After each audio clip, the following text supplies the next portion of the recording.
Namaste. We move forward with our discussion on the principles of economics. And in this lecture, we will look at interactions and the workings of the economy.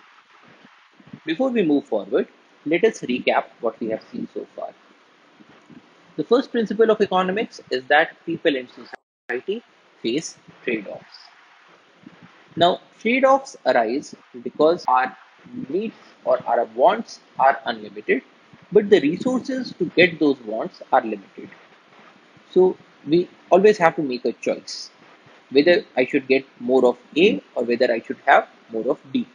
Because I have limited time, I have limited resources, I have limited money, and so I cannot have all of A and all of B. A very easy example is the choice between having more ice cream or more chocolates. So the more and more amount of money I put into getting ice cream, the less and less amount of money that I have to have chocolates and so on. Now, we face trade-offs on a daily basis at a personal scale, depending on what we want to buy, or say where to put our time into. Do you want to go out and watch a movie, or do you want to go out and spend time with your friends? Because if you go and watch a movie, you cannot chit chat with your friends at the same time. Your time is limited. Your time is a resource which is limited.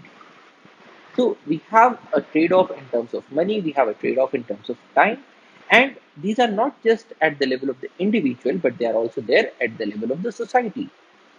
Whether the society should have more of consumer goods or whether it should have more and more of capital goods, for instance. Whether the society should put more money into defense sector or whether it should put more money into education sector or say health sector.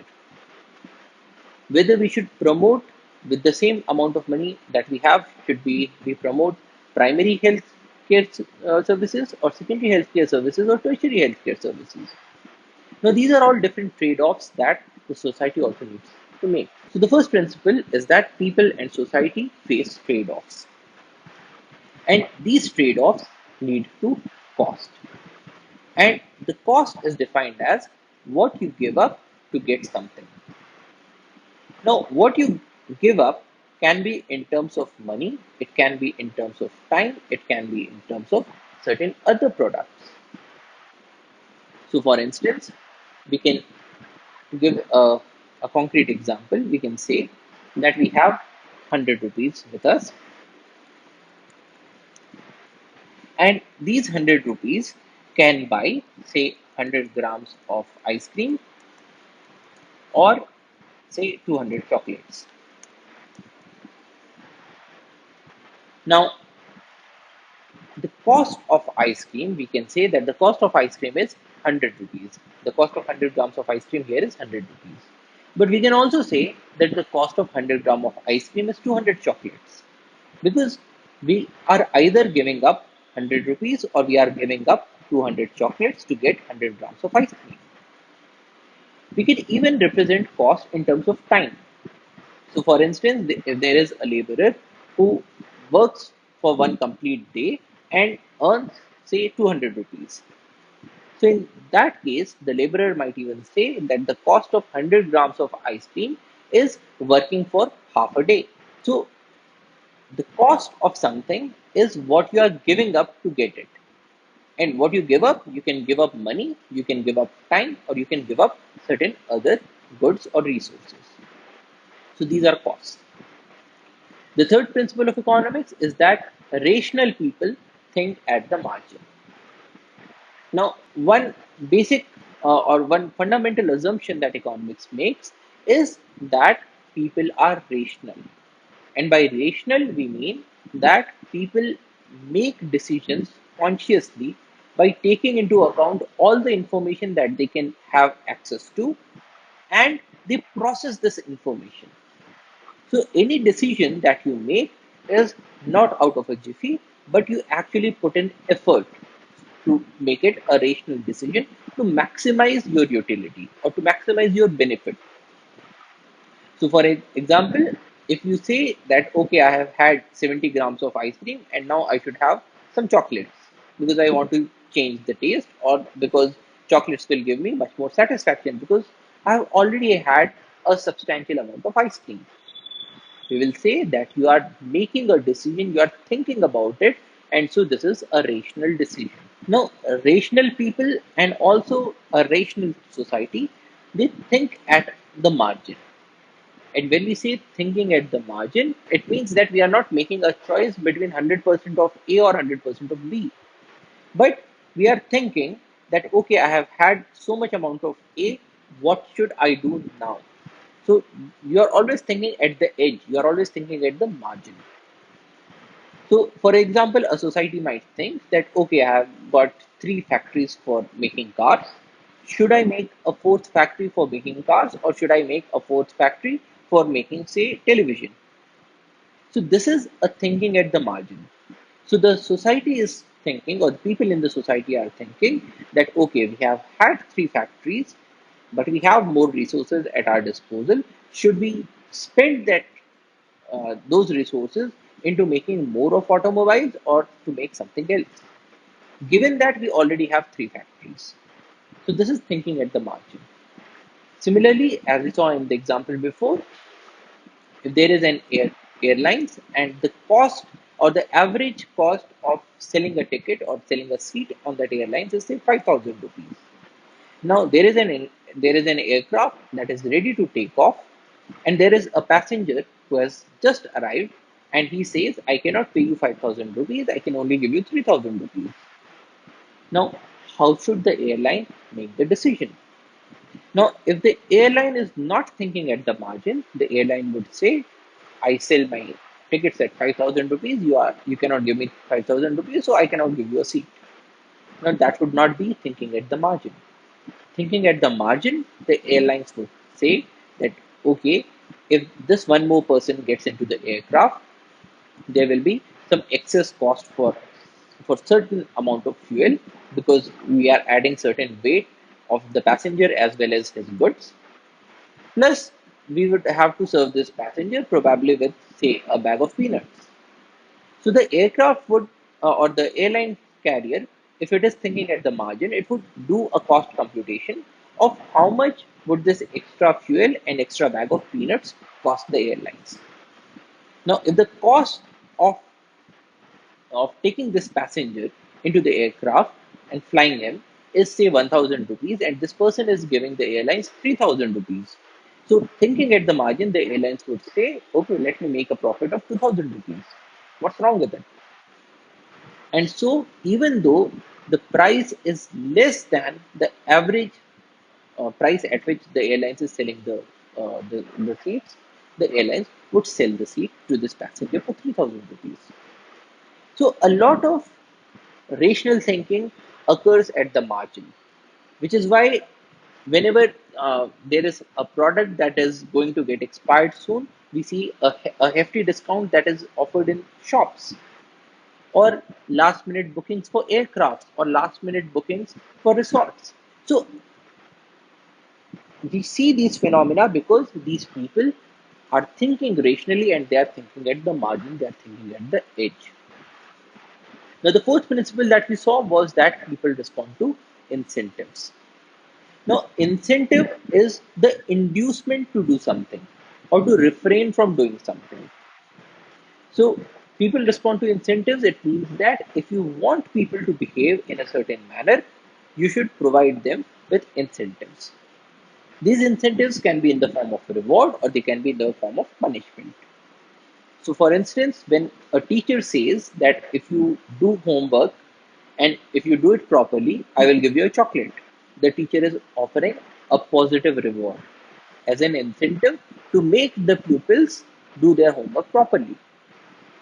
On the other hand, if the teacher says that if you do not do your homework properly, I'll give you a punishment, then here again the teacher is providing an incentive to the pupils to do their homework. So the incentive can be in the form of a reward, it can be in the form of a chocolate, or it can be in the form of a punishment. And our societies regularly make use of incentives. So when the government says that we are subsidizing higher education, the government is providing incentive to people to go for higher education, because otherwise their cost would have been larger, and with the subsidy, the cost reduce. Or when the government says that okay, we are going to put a heavy taxation on cigarettes, this is because the government wants people to refrain from smoking because of its negative health impacts. And so the government would put a heavy amount of taxation for, onto cigarettes so that people refrain from putting their money into cigarettes. So this is a very important principle of economics. People respond to incentives, and throughout this course, we will have a look at what sorts of incentives are provided by the government or by the society to make people respond in certain ways. Then we looked at interactions, and in interactions, we saw that trade is something that can make everyone better off. Now, this is because with trading, we allow people to specialize into doing things that they have the highest comparative advantage in. So, comparative advantage means that if I can make something at a cheaper cost than you, then probably I am in a better position to make that good. And in that case, the society would benefit if I made more and more of that good. Now, here again, the important thing to note is that the cost of doing something is what you give up to do something else. So, for instance, if I can spend my time to grow wheat uh, or to raise a dairy, and in 1 hour I can make say 1 kg of wheat or 100 grams of milk, and say another person in 1 hour he or she can make one say 200 grams of wheat or uh, 500 grams of milk. Now here we can see that I am at a much better position at growing wheat because in 1 hour I can make 1 kg of wheat than this other person who can only make 200 grams of wheat. So if I specialize in making wheat, I can spend more and more time in growing wheat, and then our society will have much more amount of wheat than if both of us were doing both wheat and milk production. But here we can also see that when I do a computation for wheat, then the cost of making 1 kg of wheat for me is 100 grams of milk. So the cost of 1 kg or the cost of making 1 kg wheat is 100 grams of milk. Whereas for the second person, the cost of making 1 kg of wheat is 2.5 kg of milk. So I can make wheat much cheaper than the second person. But then if I look at the cost of making milk, for me, it is, let us say, the cost of making 1 kg of milk. So this will be 10 kg of wheat. Whereas for the second person, the cost of making 1 kg of milk in this case is 1 divide, divided by 2.5 is equal to 0.4 kg of wheat.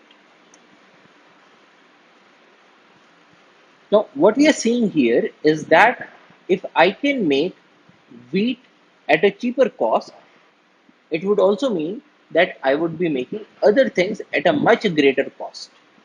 So, there is always a comparative advantage between two or more people. And trade makes everyone better off by permitting people to concentrate their resources, to concentrate their time into making things that they have the highest comparative advantage in. And when we go on doing things that we have the highest comparative advantage in, with time we also specialize. We also develop means to make things even cheaply. And the benefit of making all these things with greater efficiency ultimately goes back to the society. So trade is something that can make everyone better off. Then we also saw that markets are a good way of organizing economic activity. Now, what is a market? A market is a place where buyers and sellers come together, and there is a democratized decision making. So everybody is making his or her own decisions based on his or her own benefits. So in a market, when you go to a market, you will ask the question, okay, I want to get a tub of ice cream. Where can I get it at the cheapest rate? So the best quality at the cheapest rate. Now, when you make such decisions, you go to a seller who is providing things at better quality and at a cheaper rate. And when you buy the things from that seller, you are actually promoting that seller to make more and more things at better quality and at cheaper rates. Similarly, in the case of a market, there is not a third force that is making these decisions about whether I should have ice cream or whether I should have chocolates.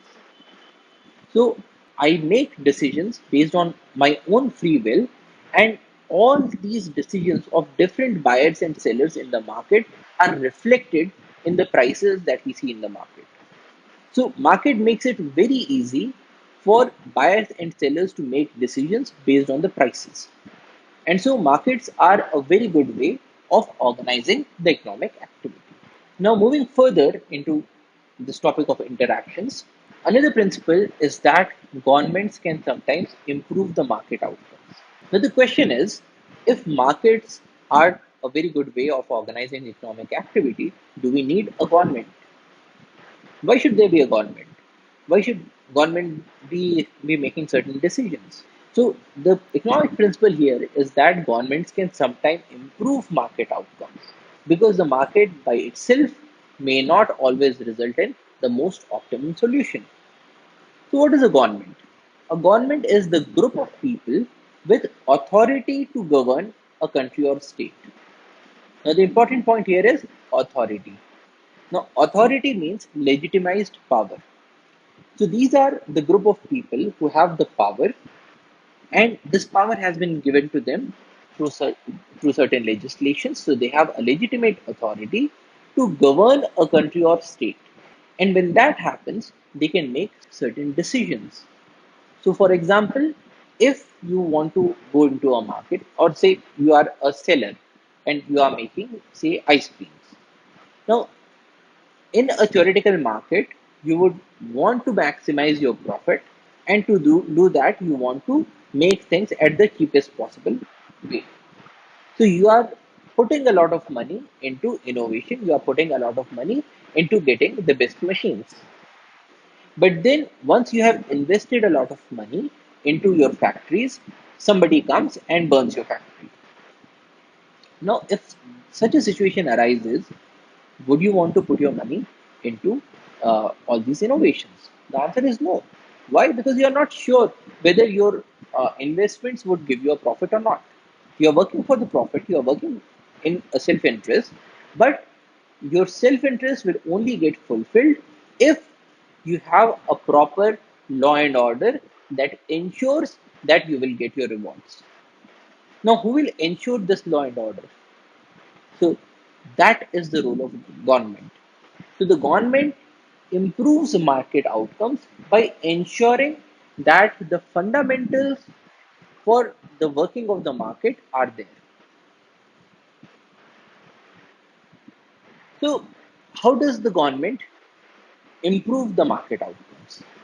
The need of government is for enforcing rules and maintaining institutions that are a key to the market economy, such as police, judiciary, and so on.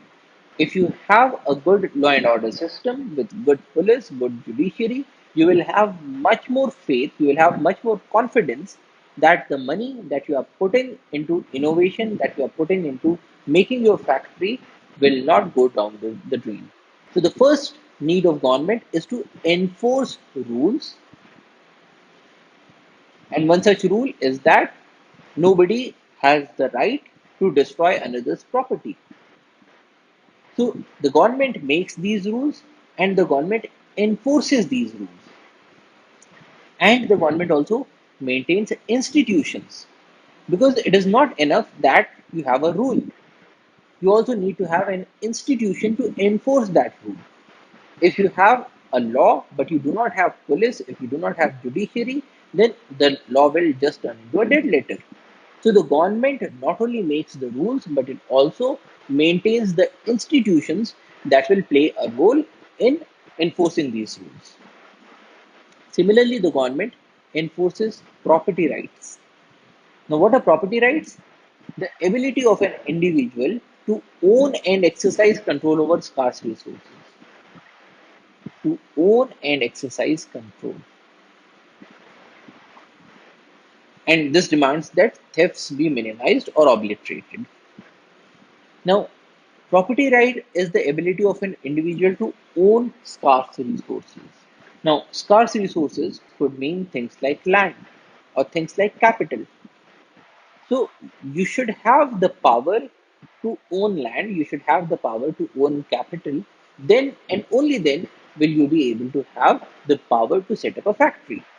So, you wanted to make ice creams cheaper and you wanted to make ice creams with good quality. For that, you need to have an industry, but you will only be able to have an industry if you have the power to own land and the power to own capital. Now, suppose in a society there is a rule that nobody will own any land or any capital, only there is one king who will own all the land and all the capital. Now, in such a society, if you live in such a society, you will not be in a position to set up the factory. So, property rights give individuals the right to own the scarce resources, and not just own but also to exercise control over those resources. So suppose you live in a society in which there is a rule that land can only be used for agriculture, it can never be used for setting up an industry. So even though you have the land, even though you have the capital, you will not be able to set up the industry. So for the working of the society or for the working of the market, so that you are able to produce things cheaply and in good quality, you not only require an access to the resources, you do not only require an ownership of the resources, but you should also have the right to exercise control or to do something with your resources. And government provides enforcement of these property rights, the right to own and the right to exercise control over the resources. So that is the need of the government. If you do not have rules, if you do not have property rights, the market cannot function. Now, at the same time, the government is also required to increase efficiency of the market by addressing market failures. Now, what is a market failure? A market failure is a situation in which a market left on its own fails to allocate resources efficiently. A market that is left on its own fails to allocate resources efficiently. Now, what does that mean? The utility of market is that it permits allocation of resources by choosing those sellers that are making things at a good quality and at lower cost. So when you buy something, when you buy your tub of ice cream from a seller who is selling it with a good quality and at a cheaper cost, you are providing more and more resources to that seller or to that producer, so that he or she can make more and more of these things at cheaper cost and with a good quality. Now, if you have a market and it is not able to allocate these resources, which means that there is a market in which you do not know who is the seller who is providing things cheaply and at a good quality, then this market will not be able to function. And so, a situation such as this would be known as a market failure. Market failure is a situation in which a market left on its own fails to allocate resources efficiently. And why would we have such a situation? So, there are things such as externalities that can result in market failures. Now, what is an externality? An externality is the impact of one person's actions on the well being of a bystander. The impact of one person's actions on the well being of the bystander. So the bystander is not doing anything, the actor is doing something, but this action is having an impact on the bystander, and this is known as an externality. A very good example is pollution due to the use of automobiles. Now, if somebody is driving a big sized SUV, then this person is not just driving the SUV and fulfilling his or her own uh, requirements, but is also polluting the environment because this SUV is giving out a lot amount of smoke. Now, this smoke will not just impact the automobile driver, it will impact the society in total. Because when the air is polluted, everybody is impacted.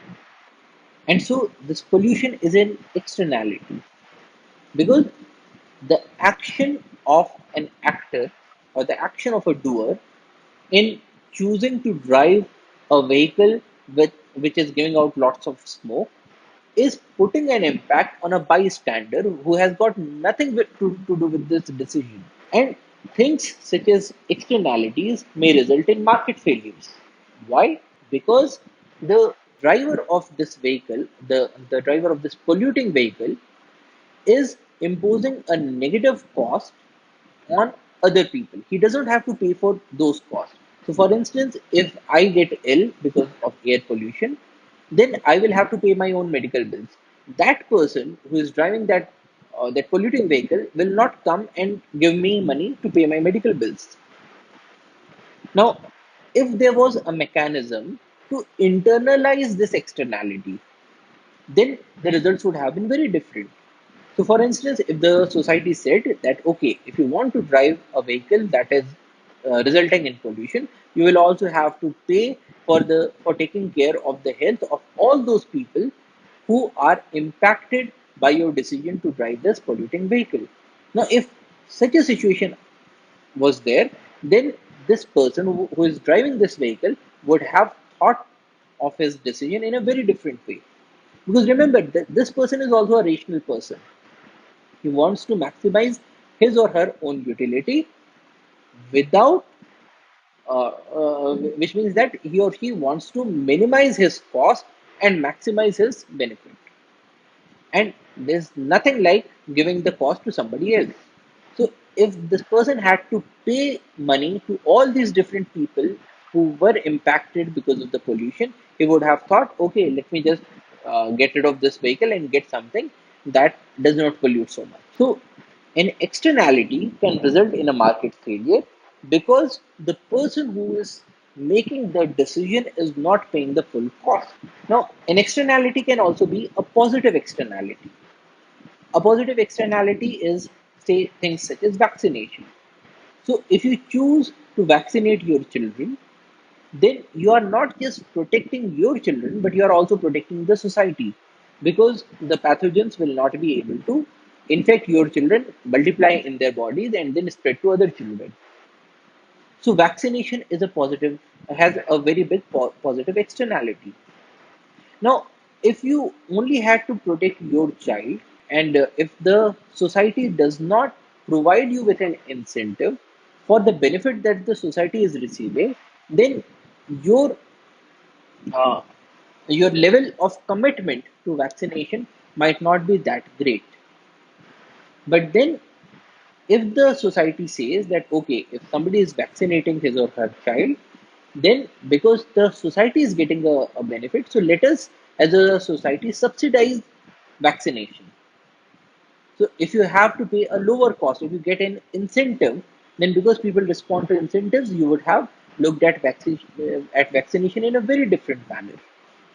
So externalities may result in market failures because the cost or benefit of doing something is not coming back completely to the doer. And the government can address this market failure by giving out a mechanism to address these externalities by say subsidies or taxation, and in that way the government will aid in increasing the efficiency of the market. Because in that case, the market, again, remember that the market is a mechanism for the most efficient allocation of resources for the benefit of everybody. Now, if the if the action of doing vaccination is benefiting the society, then there has to be a mechanism to incentivize vaccination. If pollution is impacting the whole of the society negatively, there has to be a mechanism to reduce the allocation of resources in polluting. And the government may set up a mechanism to internalize the externality so that the allocation of resources becomes much more efficient. So, for instance, in the case of pollution due to vehicles, the government may increase tax on petrol or diesel, or may even tax the selling of these vehicles. And if there is a tax on petrol or diesel or the vehicles, so this taxation will increase the price of using these vehicles. Now, increasing of this price will result in an incentive. It will induce people to do something. And what will be that something? It may incentivize people to use carpooling. So, because the cost of transportation has increased, so people would say, okay, uh, four of us are going to the same location. Why don't we use just one car? Or it may incentivize people to take public transportation because the cost of using your own vehicle has increased. So there would be a certain section of the society who would ditch their vehicles and move towards public transportation. Or it may incentivize people to live closer to the workplaces so that they do not have to buy such a large amount of petrol or diesel.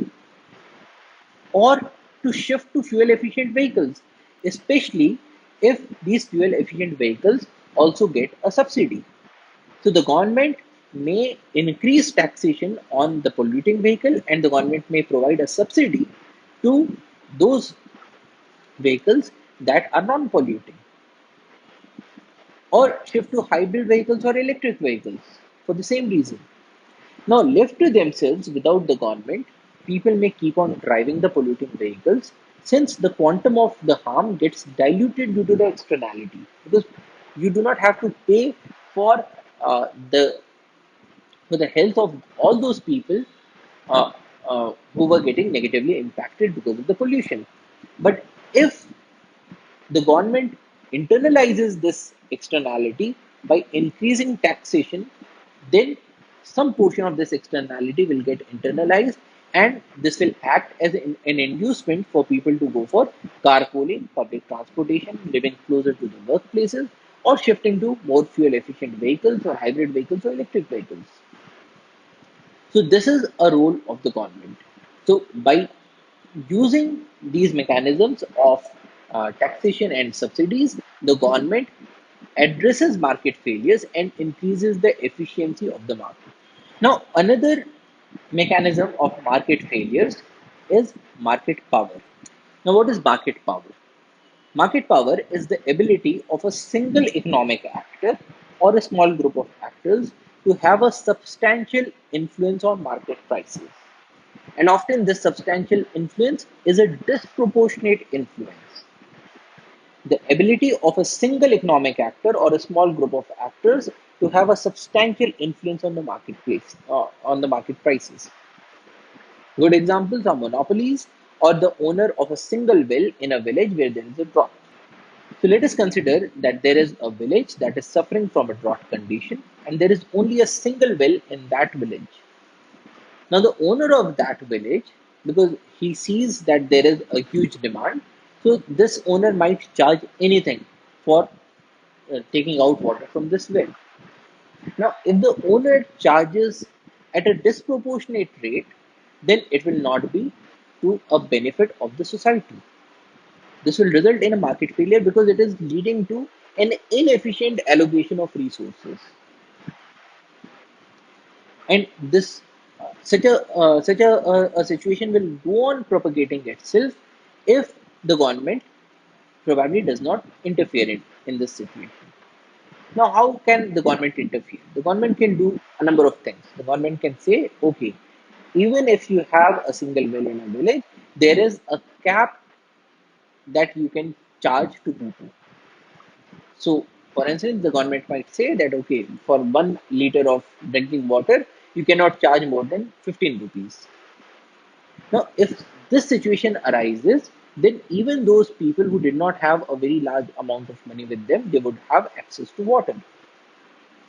Or the government might do another thing. The government might try to break this monopoly by, say, digging up a few wells from government funds. Or the government might give out a subsidy. The government might start a program that would say that okay, if somebody wants to dig up a well, we will provide so and so much amount of capital or so much amount of money to this person to incentivize more and more people to start digging up wells.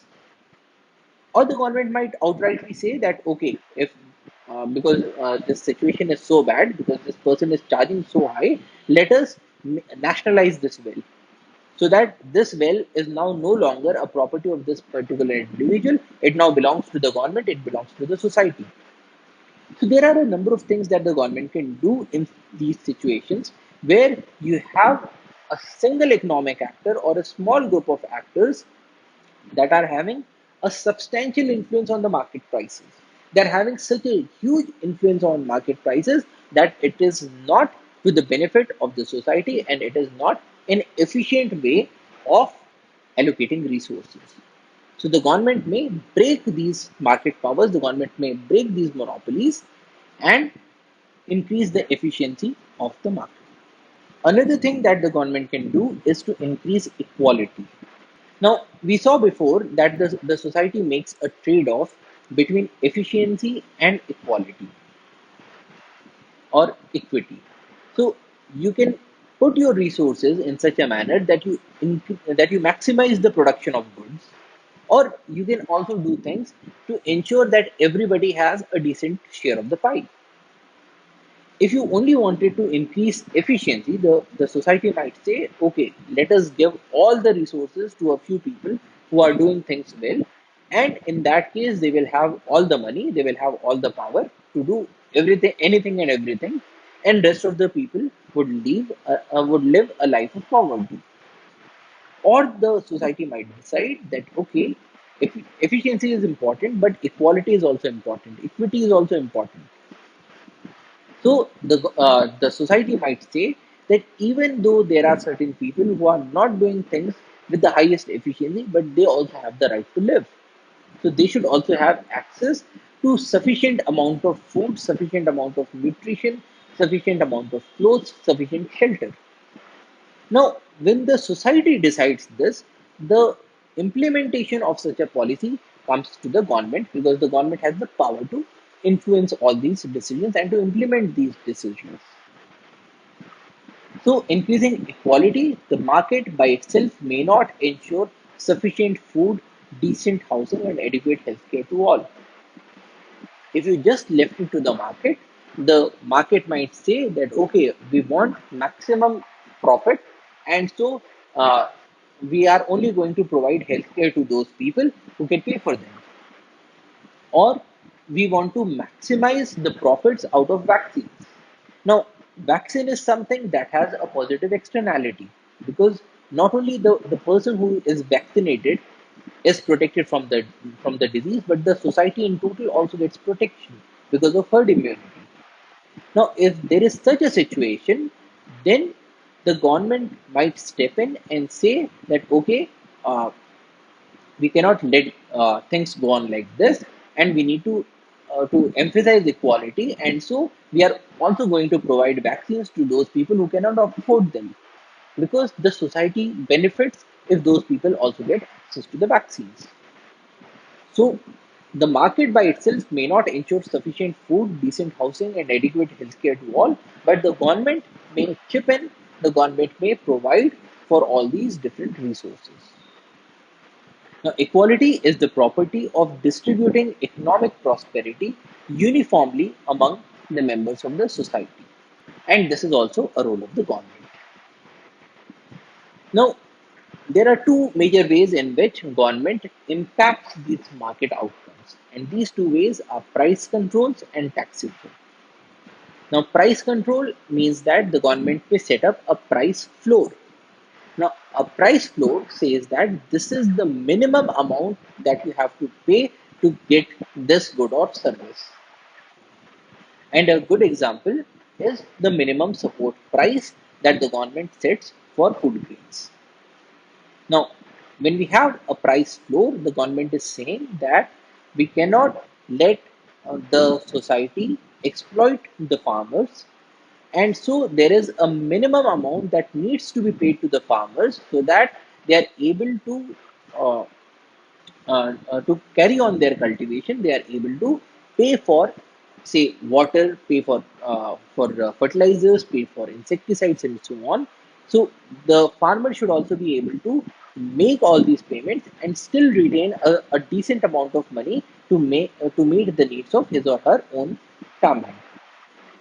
And so the government may set up a price floor. This is the minimum amount that you need to pay to the farmer to get these food grains. In certain other cases, the government may set up a price ceiling.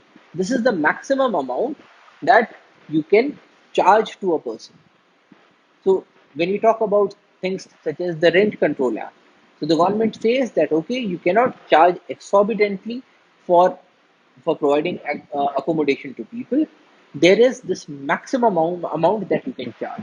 So this is a price ceiling. So the government may use these price controls to put up a price floor or a price ceiling, or the government may even come up with minimum wages. So this is the minimum amount of money that you need to pay to a person to make use of his or her labor or services. So this is the way in which the government can impact the market outcome. Another way is taxation. Now, taxation can be direct taxation, indirect taxation, or even Pigouvian taxation. We can even talk about negative taxation, which is the subsidies. Now, direct taxation is a taxation that is directly taken from the person, and in a number of cases, this is, or say, a very good example is the income tax. Now, income tax is taken directly from the person who is earning this income. Indirect taxation, on the other hand, is taken indirectly from those people who are making use of certain products. So, when we talk about sales tax, when we talk about VAT, these are indirect taxes. We also have Pigovian taxes. Now, a Pigovian tax is a tax that is not put up to earn revenue for the government, but is there to change the behavior of people. A very good example is the tax on cigarettes or a tax on polluting vehicles. Now, this is a tax which is not primarily meant to increase the revenue of the government, but is meant to change the behavior of the people. So, this is also another way in which the government may impact the market outcome. So, the government may act through price control, price floor, price ceilings, minimum wages, or through taxes and subsidies, which can be direct or indirect or even PPP. Now, because the government is impacting the market outcome through these interventions, and we have seen before that markets are generally a good way of organizing the economic activity. So, these interventions have to be uh, used with abundant amount of caution. And we'll see how the government or the society may make use of these interventions for conservation purposes. Next, let us have a look at the workings of the economy. Now, the first principle in the working of the economy is that a country's standard of living depends on its ability to produce goods and services, that is, the productivity that the country has. And productivity is defined as the quantity of goods and services that are produced from each unit of labor input. So basically, what this says is that if you have a country, if you have a society, and the society is very highly efficient, so it is able to produce a large amount of goods and services. So, who will make use of these goods and services? The answer is the society itself. So, if you make more and more of goods and services, you increase your standard of living because everybody has access to more food, everybody has access to more comfort, everybody has access to more healthcare, and so on. So, if you want to raise the standard of living of a country or a society, the primary way of doing it is through increasing the productivity of that country or the society. We can understand it in this way that more production leads to more goods and services that are available to the society. More goods and services available to every person of the society means a higher standard of living. So, a country's standard of living depends on its ability to produce goods and services, which means productivity. Which means that if you want to raise the standards of living, you have to raise productivity. And how can you do that? You can do that by these three ways. You can provide education to people. So, by providing education, you can shift certain people who are working in the primary sector or the labor intensive sector into, say, an information sector. Now, in the information sector, because there is a greater demand for those goods, so the person will be earning more, and earning more would raise the standard of living. Or through education, you can give people access to means that raise their efficiencies. So in place of say doing all the work manually, a person might shift to using machines. But then if a person does not know what a machine is or what sorts of machines can be used or how can they be used, the person might not be that incentivized to use those machines. So education provides people with the means to use these new technologies.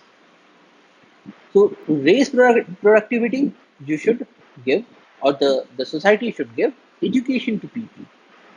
Then just education is not enough.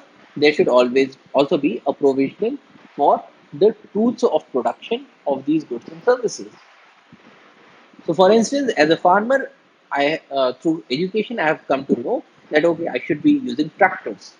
But then, if my society just does not have any tractors, how will I use these tractors? So, not only is education important, but you should also have access to these tools and equipments. So the society needs to put in certain amount of money for the production of these goods, which are known as the capital goods. So you need to have production of tractors, you need to have production of computers, you need to have production of machines, you need to have production of lathes, and so on. So to increase productivity, you provide education, you provide tools and equipments for the production of goods and services. And also you need to put in money into the production of technology, which means that there has to be innovation going on in the society. So, for instance, if you, if all the farmers have access to education, they have access to tractors, but then it is also possible that you could tweak your tractors in such a manner that the efficiency goes on increasing even further. Now, how will you come up with such tweaks? Through innovation, through technology. So, technology is also something that needs to be provided to increase the productivity of people, and this productivity will in turn raise the standards of living of the society. Now, another principle of economics is that prices rise when the government prints too much of money. So, the rise in prices is known as inflation. Inflation is an increase in the overall level of prices in the economy.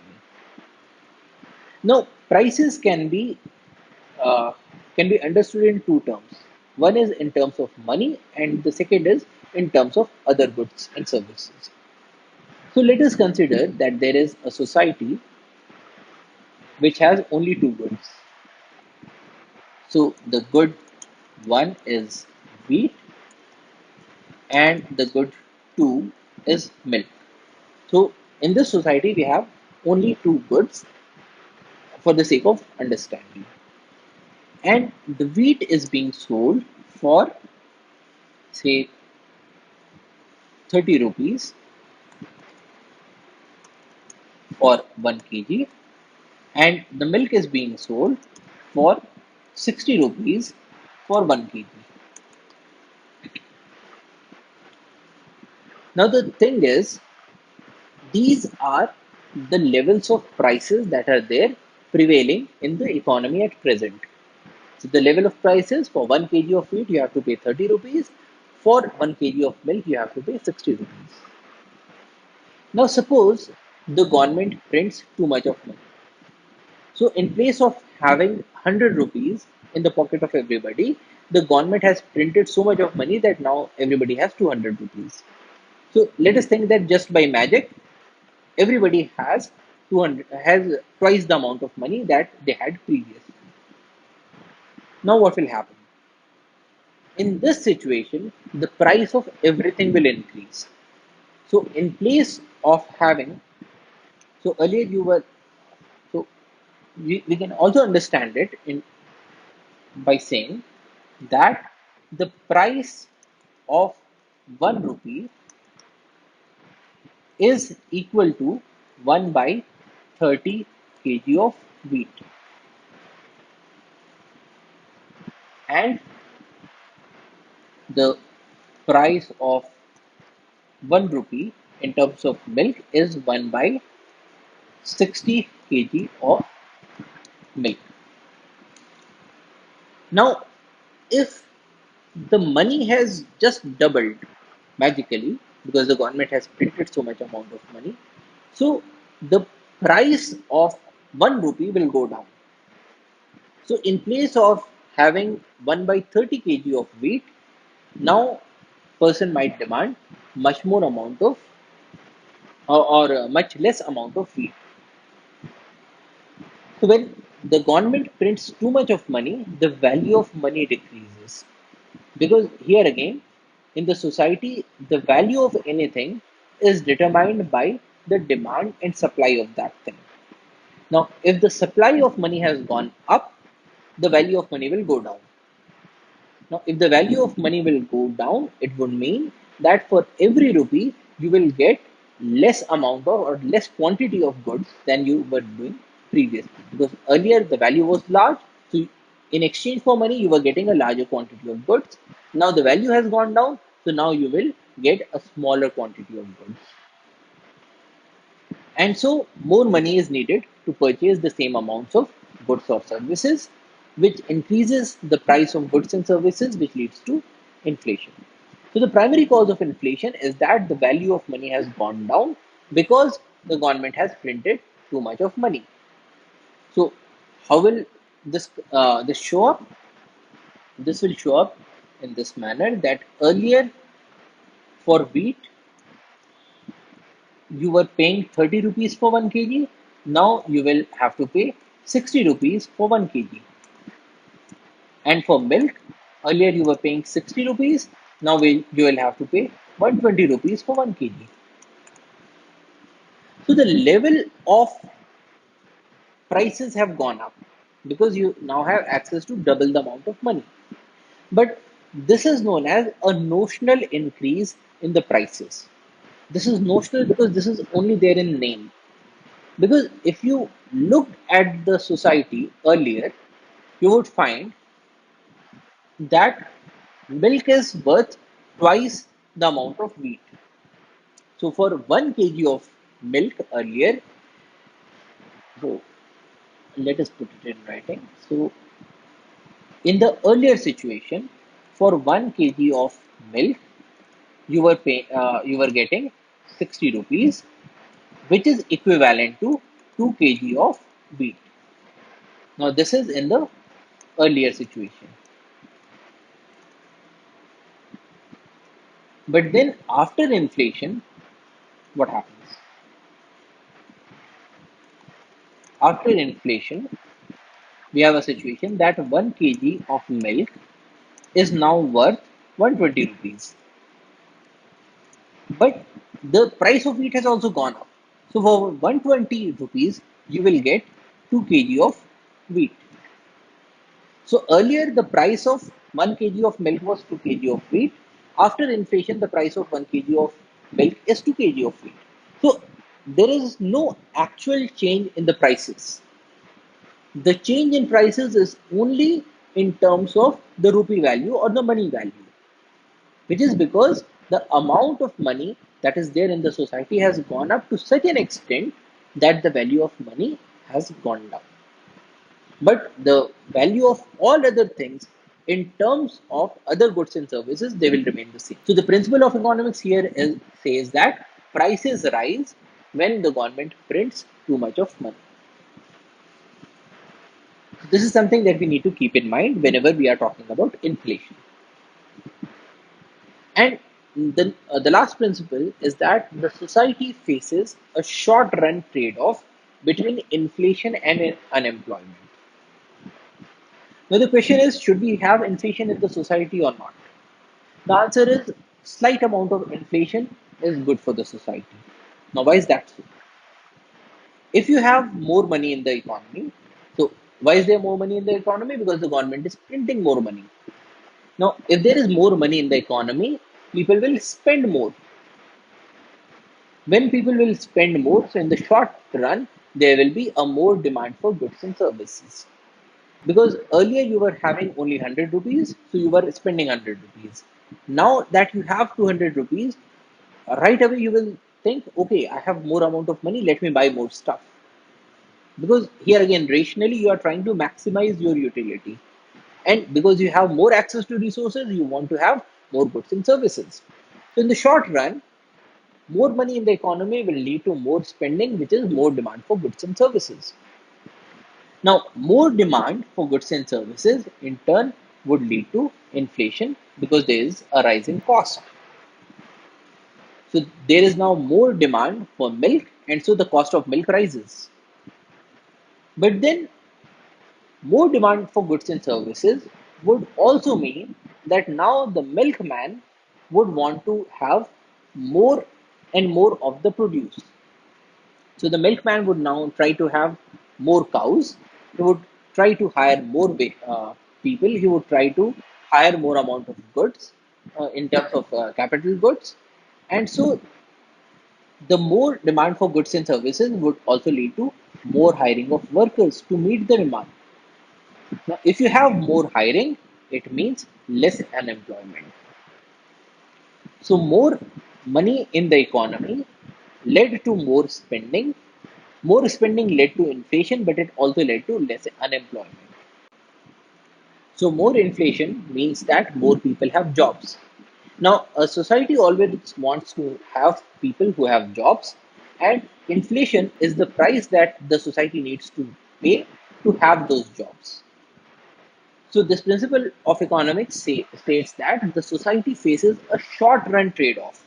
Now, this is in the short run because in the long run, because of the actual prices. Here we are only talking about the notional prices as we saw in the previous slide, but the actual prices remain the same.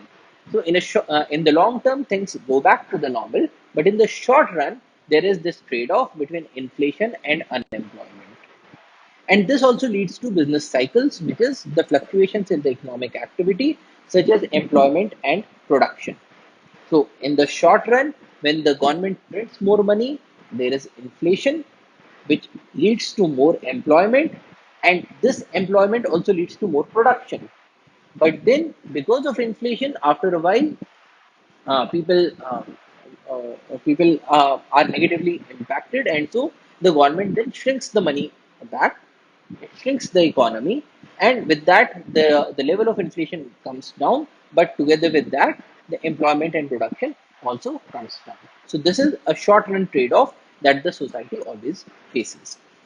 And if we were to plot a curve between the rate of inflation and the unemployment, we would get the Phillips curve. Now, the Phillips curve shows that if you have higher inflation, you have lesser amount of unemployment. If you have lower inflation, you have more amount of unemployment. So this is a choice that needs to be made at all times. So these are the 10 principles of economics that we saw here.